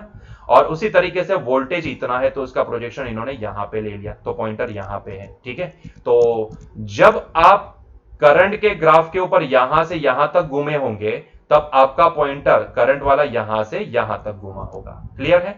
और सिमिलरली जब आप वोल्टेज के ग्राफ पे यहां से यहां तक घूमे होंगे, क्योंकि पर्टिकुलर ओमेगा T1 पे आप देख रहे हो ना, तब यहां पे आपका ये वोल्टेज वाला पॉइंटर यहां से यहां तक घुमा होगा, मतलब कि यहां पहुंचा होगा, ठीक है। तो बात तो यही है, आप ये वाले ग्राफ के ऊपर घूमो या फिर ऐसे सर्कल के ऊपर घूमो, आप समझ सकते हो, है ना, आप समझ सकते हो। मेरे पास 2 पेन नहीं है, नहीं तो दोनों को साथ में यहां से दिखा था कि जैसे आप यहां से यहां तक घूमते हो, वैसे यहां से ये पॉइंटर यहां से यहां घूमेगा, यहां से वो घूम के यहां आएगा, ठीक है। क्लियर है? बस उसी तरीके से आप इसको शो कर सकते हो। और एक और बात, क्या सर हम ये फेजर डायग्राम से क्या हम यहाँ पे इंस्टेंटेनियस वैल्यू भी पता कर सकते हैं, मतलब कि ये t1 टाइम पे यहाँ पे instantaneous value current end voltage दोनों की क्या होगी? तो हाँ भाई, हम पता कर सकते हैं। देखो कुछ भी नहीं करना है आपको, क्या करना है, जहां पे पॉइंटर है ना, वहां से ये y एक्सिस के ऊपर प्रोजेक्शन ले लो, तो ये जो आएगी ना, ये जो लेंथ आएगी आपको, यही आपको प्रोवाइड करेगी वहां की इंस्टेंटेनियस वैल्यू, ठीक है, वहां की इंस्टेंटेनियस वैल्यू, ठीक है। तो उसी तरीके से आप यहाँ पे इंस्टेंटेनियस वैल्यू निकाल सकते हो। सिमिलरली यहाँ पे जब पॉइंटर आप यहाँ पे वोल्टेज का पॉइंटर यहाँ पे मतलब ग्राफ के ऊपर यहाँ पे पहुंचे होंगे, तब तब इसका इसका ओमेगा T1 अगर मैं प्लेस करता हूं, वैल्यू कितनी आएगी? तो भाई ये आएगी साइन ओमेगा T1, है ना, साइन ओमेगा T1। तो वोल्टेज की वैल्यू आनी चाहिए साइन ओमेगा T1 वाली, ठीक है। तो उसी तरीके से क्या हम ये वाले फेजर डायग्राम से ये सारी चीजें पता कर सकते हैं? तो जी हाँ, आप फेजर डायग्राम से भी ये पता कर सकते हो। करना कुछ भी नहीं, आपको इसका सिर्फ जहां पे है वहां से ये प्रोजेक्शन लेना है यहाँ पे, और कितनी लेंथ फाइंड आउट कर लेनी है? इतनी लेंथ फाइंड आउट कर लेनी है। इतनी लेंथ अगर आप फाइंड आउट करोगे तो ये आपको क्या प्रोवाइड करेगी? ये आपको यही साइन ओमेगा T1 वाली टर्म ही प्रोवाइड करेगी। कैसे? देखो मैं इसका एग्जांपल भी देता हूं। मैं इसका प्रोजेक्शन अल्टीमेटली मुझे इतनी लेनी है ना, इतनी लेंथ फाइंड आउट करनी है, तो इतनी लेंथ मैं यहां से ऐसे भी तो दिखा सकता हूं, है ना, मतलब कि अल्टीमेटली मैं इसका प्रोजेक्शन यहां पे लेता हूं, तो इतनी लेंथ मुझे फाइंड आउट करनी है, यही होगी ना, ये लेंथ एंड ये लेंथ दोनों सेम हो जाएगी ना, आप समझ सकते हो, है ना। तो यहां पे देखो एंगल कितना है, एंगल देखो ध्यान से, एंगल देखो ओमेगा T1, ठीक है। एंगल कितना होगा ओमेगा टी1। तो बात सिंपल है ना, इतना एंगल है ओमेगा टी1 है, तो ये सामने वाली बाजू जो भी है, ये बाजू जो भी है वो सामने वाली होगी ना, ओमेगा टी1 के सामने वाली बाजू होगी। और ये कितना होगा, ये लेंथ कितनी होगी, तो v के बराबर हो, या फिर आप बोल सकते हो vm के बराबर, जो भी लिखना है आप लिख सकते हो, ठीक है। तो सीधी बात है कि भाई यहां से सामने वाली बाजू कितनी हो सकती है, तो vm sin ओमेगा टी1 के बराबर हो सकती है। तो इस तरीके से आप यहां से फेजर डायग्राम से भी उसकी इंस्टेंटेनियस वैल्यू पता कर सकते हो, ठीक है। जैसे ये पॉइंटर यहां पे पहुंचा होगा, मतलब घूमते घूमते घूमते घूमते यहां पे पहुंचा होगा, तब आप पता कर सकते हो कि वैल्यू कितनी हुई होगी। यहां पे पहुंचा होगा तब मैक्सिमम वैल्यू के बराबर, तो यहां पे भी कितना होगा, vm के बराबर होगा, ठीक है। तो मतलब कि कहने की बात यह है कि आप फेजर डायग्राम से वो सारी चीजें पता कर सकते हो जो आप यहां से पता कर सकते हो, ठीक है। तो आई होप सो कि अभी आपको ये क्लियर हुआ है। मैथमेटिक्स वाले बच्चों के लिए यूनिट सर्कल को याद कर लो, यही है फेजर डायग्राम, सिंपल भाषा में बोलूं तो, ठीक है। तो आई होप सो कि आपको ये पॉइंट क्लियर हुआ है। तो चलो आगे बढ़ते हैं नेक्स्ट पॉइंट की ओर। तो नेक्स्ट है RMS value of voltage and current. बच्चों ये RMS value of voltage and current है क्या?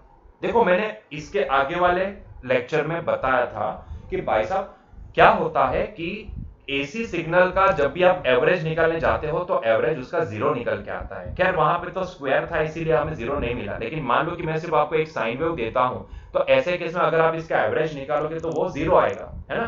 तो ऐसे केस में उसका एवरेज, इफेक्टिव एवरेज निकालने के लिए हमने एक और तरीका निकाली है जिसको बोला जाता है रूट मीन स्क्वायर वैल्यू, और वो डिफाइन होती है कुछ इस तरीके से। आप इसको IRMS भी बोल सकते हो या फिर कैपिटल आई से भी डिनोट कर सकते हो, चॉइस इज योर्स। आप हर बार इसको IRMS लिखो या फिर आप इसको सिर्फ कैपिटल आई लिखो, बात एक ही है, वो RMS वैल्यू ही शो करती है, ठीक है। तो बाय रूल ये क्या बोलती है, तो आई डिफाइन होता है ये वाले फॉर्मूला से। देखो फॉर्मूला क्या है, अंडर रूट में बार के अंदर आई स्क्वायर। इसका मतलब क्या है, उल्टा स्टेप देखो, पहले स्क्वायर किए, फिर बार निकाला और फिर अंडर रूट निकाले, तो यही तो है रूट मीन स्क्वायर, है ना। आप देखोगे तो ऐसा बोला जाता है रूट फिर मीन फिर स्क्वायर, लेकिन ऐसा नहीं है, ऑर्डर उल्टा होता है। पहले स्क्वायर किया जाता है, फिर मीन निकाला, बार का मतलब क्या होता है, मीन एवरेज, है ना, और फिर वापस अंडर रूट निकाला जाता है। तो यही है आरएमएस वैल्यू, यही है आरएमएस वैल्यू, ठीक है। और आरएमएस वैल्यू इसलिए निकाली जाती है क्योंकि यहां पे एक प्रॉब्लम तो आपको मैंने बताया कि भाई बार बार ये एसी सिग्नल आता है तो एवरेज जीरो हो जाता है, तो जीरो ना हो उसके लिए हमें क्या करना पड़ता है, उसका आरएमएस वैल्यू निकालना पड़ता है, मतलब ऐसा एक एवरेज निकालना पड़ता है ताकि हमें क्या मिले, उसकी एक पर्टिकुलर वैल्यू मिले। और दूसरा बेनिफिट उसका क्या है, तो भाई ये जो फॉर्मेट है ना, जो यहां पे आप समझ सकते हो कि im square r by two, मतलब कि थोड़ा रद्दी सा फॉर्मेट आया। सोचो अगर डीसी में जो फॉर्मेट चलता है वही अगर मैं एसी में फॉर्मेट लगा दूं तो आपको याद रखने में बहुत ही आसानी होगी। मतलब कि डीसी वाले केस में अगर मैं पावर बोलूं तो भी, तो उसको भी आप बोलोगे आई स्क्वायर आर के बराबर, और एसी वाले केस में अगर मैं पावर पूछूं तो वो भी आप बोलोगे आई स्क्वायर आर, तो कितना बढ़िया होगा, है ना। तो इसीलिए यहां पे हम वो फॉर्मेट को डीसी के साथ मैच करने के लिए, देखो यहां पे लिखा भी है, to express the AC power in the same form as a DC a spatial value of current is defined and used, that is called the root mean square value, ठीक है। तो दो प्रॉब्लम थे, दो प्रॉब्लम का हमने ये RMS value से सॉल्यूशन निकाल लिया। तो ये उसकी डेफिनेशन है, ये उसका फॉर्मेट है, या फिर आप इसको फॉर्मूला बोल सकते हो, ठीक है, आप इसको फॉर्मूला बोल सकते हो। यहां पे मान लो कि इसका एवरेज आई स्क्वायर, आई मतलब कि I am sign omega T का स्क्वायर, इसका एवरेज हम निकाल चुके हैं, आगे यहां पे हम निकाल चुके हैं। ये हो गया इसका एवरेज, है ना, वो क्या आया, आई एम स्क्वायर बाई टू, है ना, ये इसका एवरेज निकल के आया हमारे पास, तो वो हम निकाल चुके। तो इसको हम यहाँ पे डायरेक्टली प्लेस करेंगे कि भाई ये करंट का एवरेज क्या निकला, तो करंट का अंडर रूट में स्क्वायर का एवरेज निकला हमारे पास I M square by two. बच्चों इसी को हम क्या बोलेंगे, I M by root two. मैंने बोला था कि कैसे ये I M by root two आता है, कैसे ये V M by root two आता है, वो सारी चीजें आपको यहाँ पे समझ में आएगी। अभी मैं वापस यहाँ पे एवरेज कैलकुलेट नहीं करूंगा, मैंने यहाँ पे ऑलरेडी कर लिया है एवरेज, ये सारा चीजें हमने यहां से कैलकुलेट कर ली है, तो मैं वापस कैलकुलेट नहीं करूंगा। लेकिन इतना समझ लो कि ये इसकी एवरेज, इतने टर्म की एवरेज मेरे पास क्या आई, ये आई, दिस आर को छोड़ दो, उसके अलावा जो भी है वो क्या है, आई स्क्वायर की ही तो एवरेज है, आई स्क्वायर की ही तो यहाँ पे एवरेज वैल्यू है, that is the I M square by to, ठीक है। तो ये होता है एवरेज का फॉर्मूला, ठीक है, ये होता है एवरेज का फॉर्मूला, ठीक है, एवरेज निकालने का रूट मीन स्क्वायर वाला फॉर्मूला जो होता है, आपको यही याद रखना है, I M by root two. और इसको अगर आप पॉइंट में वैल्यू लिखना चाहते हो 1/√2 होता है 0.707, तो आप इसको याद रखना हो तो ऐसे भी याद रख सकते हो। उसी तरीके से VRMS क्या होता है तो उसको वापस बताने की जरूरत नहीं, वो होता है Vm/√2 के बराबर। तो ये हो गया हमारा अब से फॉर्मूला। IRMS, चाहे आप इसको I लिखो कैपिटल I या फिर IRMS लिखो, बातें एक ही है, ठीक है। मैंने यहां पे कैपिटल आई नोटेशन यूज किया है करंट को दिखाने के लिए, तो मैं उसको IRMS से शो करूंगा। एनसीईआरटी की किताब में यहाँ पे करंट को स्मॉल आई से डिनोट किया जाता है, उसके मैक्सिमम को IM से, तो वो RMS को कैपिटल I से डिनोट करते हैं, ठीक है। मैंने करंट को कैपिटल I से डिनोट किया, तो मैं RMS को IRMS डिफरेंशिएट करने के लिए मैं इसको यूज करूंगा, ठीक है। तो भाई यही फॉर्मूला याद रखना है, दैट इज Im/√2। उसका डेरिवेशन आगे हमने देख लिया कि कहां से ये Im/√2 वैल्यू आई, ठीक है। उसी तरीके से ये इसको हम वोल्टेज के लिए भी हम RMS क्या लिखेंगे, V = Vm/√2। चाहो तो आप इसको 0.707 Vm भी बोल सकते हो, क्योंकि 1/√2 होता है 0.707। और आप समझो कि भाई ये जो करंट का एवरेज निकला ना, वो कितना आया, देखो this is the average value, ये RMS वैल्यू है। करंट कैसा है और उसका एवरेज कहां आया, देखो ध्यान से देखो, ये एवरेज वाली वैल्यू जो कांस्टेंट होती है ना। एवरेज हमेशा कांस्टेंट ही होता है ना, एवरेज वैल्यू हमेशा कांस्टेंट ही होती है, ठीक है। तो इसका मतलब ये होता है कि हमारे घर में जो मैंने बताया था कि हमारे घर में जो 220 वोल्ट का सप्लाई आता है, 220 या 240 जो भी मानना है आप मान सकते हो, 220 वोल्ट का जो सप्लाई आता है, एक्चुअल में वो क्या है, एक्चुअल में वो RMS वैल्यू है। वो जो है ना वो RMS वैल्यू है। मतलब कि अगर आपको जानना है कि आपके घर में जो AC सप्लाई आता है उसका मैक्सिमम पीक कहां तक जाता है एंड मिनिमम पीक कहां तक जाता है, तो उसके लिए आपको यही फॉर्मूला लगाना पड़ेगा। भाई ये VRMS = क्या होता है, Vm/√2 होता है ना। तो Vm की वैल्यू क्या होगी, √2 टाइम्स VRMS, मतलब कि यही Vm = √2 टाइम्स VRMS। मैंने अभी बोला ना कि एनसीईआरटी में ये लोग कैपिटल V का नोटेशन RMS वैल्यू के लिए यूज करते हैं, है ना। तो ये √2 टाइम्स V, और ये 220 वोल्ट वो हमारे लिए RMS है। √2 का मतलब 1.414, दोनों को मल्टीप्लाई करोगे तो आपको कुछ वैल्यू मिलेगी 311 वोल्ट। मतलब कि आपके घर में जो सप्लाई आता है वो एक्चुअल में मैक्सिमम कहां तक जाता है, 311 वोल्ट तक, और मिनिमम कहां तक जाता है, -311 तक। क्लियर हुआ ये पॉइंट, ठीक है। तो कभी भी ये मत बोलेगा कि मेरे घर में जो सप्लाई आता है उसका AC का एम्पलीट्यूड, बहुत बार हाँ, बच्चे ना यहाँ पे गलती कर लेते हैं, वो यही समझते हैं कि भाई 220 वोल्ट मतलब कि हमारा जो वोल्टेज है AC वोल्टेज उसका मैक्सिमम पिक 220 है और मिनिमम पिक -220 है। नहीं भाई, ये गलत है, ये गलत है। हमें जो वैल्यू मिली ना, हमें जो वैल्यू मिली वो तो एवरेज है, समझ में आ रहा है, वो तो एवरेज वैल्यू है। जैसे यहां पे एवरेज वैल्यू हमेशा कांस्टेंट होती है ना, तो वो तो एवरेज वैल्यू है। हमारे घर में जो सप्लाई है उसकी टोटल एवरेज होती है 220 वोल्ट, तो this is the average value, VRMS बोलो इसको, है ना। तो वो RMS रमेश वैल्यू है, क्लियर है। बाकी मैक्सिमम पिक और मिनिमम पिक आप इतना मान सकते हो, ठीक है। 240 आता तो उस हिसाब से आप कैलकुलेट कर लो, उतना आएगा। क्लियर हुआ ये पॉइंट। तो जो मैंने बोला था वो अभी यहां पे आगे आते हैं और यहां पे इसको थोड़ा सा चेंज करते हैं।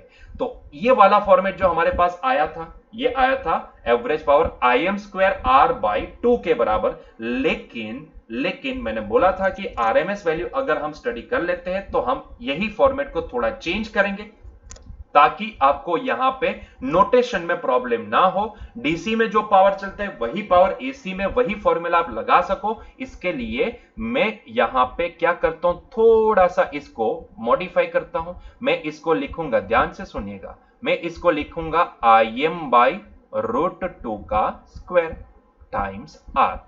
और बच्चों ये Im/√2 क्या होता है, IRMS होता है ना। तो यही हो गया हमारे लिए RMS का स्क्वायर टाइम्स R। तो यहां पे पावर डिसिपेटेड इन रेजिस्टर कितना निकलेगा हमारे पास, I²RMS टाइम्स R के बराबर। So this is the formula to find out the power, ठीक है। क्लियर हुआ ये पॉइंट। तो अभी I²R सेम फॉर्मेट, डीसी में भी I²R, एसी में भी I²R, ठीक है। खैर यहाँ पे एक पावर फैक्टर जैसे एक चीज होती है, लेकिन वो यहाँ पे मैटर नहीं करेगी क्योंकि वोल्टेज एंड करंट दोनों इन फेज है, तो यहाँ पे वो प्रॉब्लम क्रिएट नहीं करेगी, ठीक है। तो उसको हम बाद में देखेंगे। तो क्लियर हुआ ये पॉइंट, I²RMS ये फॉर्मूला कहां से आया, आई होप सो कि अभी क्लियर हो गया, ठीक है। तो हम यही फॉर्मूला को कंसीडर करेंगे, जहां पे जब भी जरूरत पड़ेगी तो IRMS की वैल्यू हम क्या कर देंगे, Im/√2 प्लेस कर देंगे, क्योंकि हमने RMS देख लिया है, ठीक है। चलिए तो इसके छोटे छोटे से हल्के फुल्के से क्वेश्चन भी सॉल्व कर लेते हैं। बहुत ही आसान क्वेश्चन दिए गए हैं यहाँ पे, इतने भी डिफिकल्ट नहीं है। चलो एग्जांपल 7.1 क्या बोला है, a light bulb is rated at 100 watt for a 220 volt supply, find the resistance of the volt, find the peak voltage of the source and the RMS current through the bulb. तो तीन चीजें यहाँ पे निकालने को बोला है। देखो यहाँ पे सीधा पावर दिया गया है, आपको सीधा पावर यहाँ पे दिया गया है, ठीक है। तो मैं बस यही पावर का सीधा फॉर्मूला ही अप्लाई करता हूं ना, क्योंकि पहले मुझे क्या बोला है, रेजिस्टेंस ऑफ द बल्ब कितना होगा, और यहाँ पे जो 220 वोल्ट होता है आपको पता है, अभी मुझे बोलने की जरूरत नहीं, this is the RMS value, ठीक है, this is the RMS value. तो चलो पहले तो यही फॉर्मूला अप्लाई कर देते हैं। देखो पावर का क्या एक ही फॉर्मूला होता है, नहीं, पावर के कितने फॉर्मूला है भाई, बहुत सारे ना, आई स्क्वायर आर है, वी आई है, वी स्क्वायर बाई आर है, तो सारे फॉर्मूला यहां पे लगा सकते हो, लेकिन जो भी वी एंड आई यहां पे यूज करते हो वो आरएमएस होगा, दैट्स इट, ठीक है। तो मैं यहां पे पावर का पहले क्वेश्चन को सॉल्व करने के लिए पावर का फॉर्मूला लगाऊंगा वी स्क्वायर, क्योंकि वोल्टेज दिया गया है ना, आरएमएस वोल्टेज दिया गया, तो V square by R, to be specific मैं इसको लिखूंगा V RMS square by R. और मुझे बोला गया है कि रेजिस्टेंस निकालना है, तो बहुत ही बढ़िया, ये हो जाएगा V RMS square divide by P के बराबर। वी आरएमएस स्क्वायर ये वैल्यू है हमारे पास 220, तो ये 220 का स्क्वायर डिवाइड बाय 100 वोल्ट, है ना। तो भाई आपके पास कैल्सी है तो आप कैल्सी का इस्तेमाल कर सकते हो, तो ये हो जाएगा 220 multiply by 220, sorry 220 that is 4800, और डिवाइड बाय 100 करेंगे, ये 4800 आएगा, 48400, सॉरी इट इज 48400, हाँ 22 का स्क्वायर 4, हाँ बराबर है 484 डिवाइड बाय 100, तो 100 छम्मा छम्मा हो जाएंगे, तो बचा क्या भाई 484। तो भाई ये वाले केस में रेजिस्टेंस कितना होगा, रेजिस्टेंस होगा 484 ओम। क्लियर है ये पॉइंट, ठीक है। चलो आगे बढ़ो नेक्स्ट पॉइंट की ओर। दूसरा क्वेश्चन क्या पूछा है उन्होंने, दूसरा क्वेश्चन पूछा है कि भाई यहाँ पे peak voltage of the source कितना होगा, मतलब कि वीएम निकालने को बोला है। भाई यहाँ पे वीएम भी निकाल लो। हाँ तो वीएम कैसे निकलेगा, तो भाई वी आरएमएस का फॉर्मूला लगा दो, V RMS is equal to क्या होता है, वीएम बाई रूट 2 होता है, that we already know, so ये होता है वीएम बाई रूट 2 के बराबर। तो यहीं से हम वीएम पता कर सकते हैं, तो वीएम कितना आएगा, तो वीएम आएगा रूट 2 टाइम्स वी आरएमएस के बराबर, है ना। तो ये हो जाएगा रूट 2 टाइम्स 220, सॉरी, तो अभी ही आगे ही हम निकाल चुके हैं रूट 2 टाइम्स 220, हमने आरएमएस में ही ये पॉइंट देख लिया था। देखो ये मल्टीप्लिकेशन आया 311 के बराबर, तो हम इसका आंसर देंगे 311 वोल्ट, ठीक है। तो इतना पीक एम्पलीट्यूड होगा। नेक्स्ट पॉइंट, तीसरा क्वेश्चन क्या पूछा है, आरएमएस करंट कितना होगा। बहुत ही बढ़िया भाई, आरएमएस करंट कैसे पता लगाएंगे, सोचो जरा। RMS current P is equal to क्या, पावर का वही फॉर्मूला यूज कर लेते हैं, क्योंकि हमें आरएमएस करंट ही निकालने को बोला है ना, तो P का एक फॉर्मूला थोड़ी ना है, P के दो फॉर्मूला है। P is equal to VI, मतलब कि V RMS into I RMS। देखो बच्चों यहाँ पे ना अभी ये दोनों इन फेज में है, इसीलिए यहाँ पे हम एक पावर फैक्टर, एक टर्म आएगी जो यहाँ पे 1 हो गई है, तो इसको हम अभी यहाँ पे लिखेंगे नहीं, लेकिन जैसे आगे बढ़ेंगे इंडक्टर कैपेसिटर तो वहां पे हम इसको लिखेंगे, ठीक है। हमें निकालना है IRMS, तो IRMS कितना होगा, IRMS that is equals to P upon VRMS। So power कितना दिया गया है हमें यहाँ पे 100 वोल्ट, VRMS कितना है 220 है, तो भाई आप इसको डिवाइड कर लो तो आपको करंट की वैल्यू भी मिल जाएगी। तो हम इसको डिवाइड करते हैं, तो ये हो जाएगा 100 डिवाइड बाई 220, तो आंसर हमारे पास आया 0.4545, सो आंसर आएगा 0.4545 एम्पियर, ठीक है। तो इतना आरएमएस करंट होगा। आसान है ना, एकदम क्लियर, ठीक है। चलिए तो नेक्स्ट क्वेश्चन की ओर आगे बढ़े क्या, बहुत ही सिंपल है ना, चलो आगे बढ़ते हैं। नेक्स्ट क्वेश्चन देखो, ये वाले क्वेश्चन में क्या बोला गया है, आप खुद से भी ट्राई करते जाओ, वीडियो को पॉज करो, खुद से ट्राई करो, कोशिश तो करो एक बार। चलो, a 100 ohm resistor is connected to a 220 volt 50 hertz AC supply, then what is the RMS value of current in the circuit and what is the net power consumed over a full cycle, ठीक है। मतलब कि एक cycle में consume होने वाला power कितना होगा, एवरेज पावर के बराबर। सिंपल, इसका एग्जांपल सॉरी इसका आंसर हम क्या दे सकते हैं, एवरेज पावर के बराबर, है ना। चलो पहले तो पहले क्वेश्चन का आंसर दे देते हैं कि भाई ए का आंसर क्या निकल के आएगा हमारे पास। ए का आंसर क्या निकल के आएगा, तो भाई ए में क्या पूछा है हमें, ए में पूछा है, देखो यहाँ पे रेजिस्टर दिया गया है और आपको बोला है कि भाई करंट इन दी सर्किट कितना होगा, करंट कितना होगा, तो भाई यहाँ पे वही फॉर्मेट हम यूज कर सकते हैं V is equal to I R, लेकिन वो आरएमएस वैल्यू है ना, तो इसीलिए V RMS is equal to I RMS into R. देखो डीसी के साथ आप फॉर्मेट चेंज ना कर पाओ, डीसी में जो फॉर्मेट चलता है वही फॉर्मेट यहां पे चले, इसी के लिए ये आरएमएस वैल्यू डिफाइन की गई है। तो जो वहां पे V is equal to I R formula है, वही फॉर्मूला आप यहां पे भी अप्लाई कर सकते हो। फर्क इतना है कि भाई यहां पे आरएमएस लगेगा, है ना, आरएमएस लगेगा। ठीक है, चलो आरएमएस वैल्यू V की, वोल्टेज की आरएमएस वैल्यू दी गई है, रेजिस्टेंस दी गया है, तो भाई यहां पे सीधा आई आरएमएस ही तो निकालना है। आई आरएमएस कितना होगा? आई आरएमएस होगा भाई V RMS divide by R के बराबर। और ये Vrms कितना है बच्चों? तो 220 डिवाइड बाय रेजिस्टेंस कितना है? तो भाई 100 है। भाई एक पॉइंट यहां से निकल गया 0 और ये हो जाएगा 22/10 मतलब कि 2.2 एम्पियर। इतना होगा आरएमएस करंट, रमेश करंट। ठीक है, चलो बहुत ही बढ़िया। बी का आंसर देते हैं जल्दी से। What is the net power consume in the full cycle? भाई एक पूरी साइकिल में पावर कंज्यूम पावर कितना होगा? V देखो I पता चल चुका है, V पता चल चुका है, तो हम सीधा वही पावर का फॉर्मूला निकालते हैं, दैट इज यूज करते हैं V RMS into I RMS। चाहो तो आप V स्क्वायर बाई R भी लिख सकते हो, चाहो तो आप I स्क्वायर R भी लिख सकते हो, जो भी आपको मन हो। तीन फॉर्मूला है, तीनों में से कोई भी फॉर्मूला आप यूज कर लो। ठीक है, तो ये है 220 मल्टीप्लाई बाई ये है 2.2। ठीक है, तो ये हमारे पास कुछ आंसर आएगा, ध्यान से देखिएगा। 220 मल्टीप्लाई बाई 2.2, तो ये कुछ हमारे पास 484 के बराबर आंसर निकल के आएगा। सो ये पावर कितना होगा? 484 वॉट, 484 वॉट। क्लियर है? बहुत ही सिंपल क्वेश्चन। चलिए एक और क्वेश्चन देख लेते हैं इसी में। 7.2 the peak voltage of an AC supplies 300 volt, तो what is the RMS voltage? Peak value दी गई है आपको और आपको आरएमएस वैल्यू निकालने को बोला है, तो सीधा फॉर्मूला यूज करो ना। V आरएमएस क्या होता है? Vm/√2 होता है, Vm/√2 होता है। चाहो तो आप इसको लिख सकते हो 0.707 टाइम्स Vm, तो वैल्यू प्लेस कर दो यहां पे 0.707, क्योंकि 1/√2 0.707 होगा। Vm की वैल्यू कितनी दी गई है?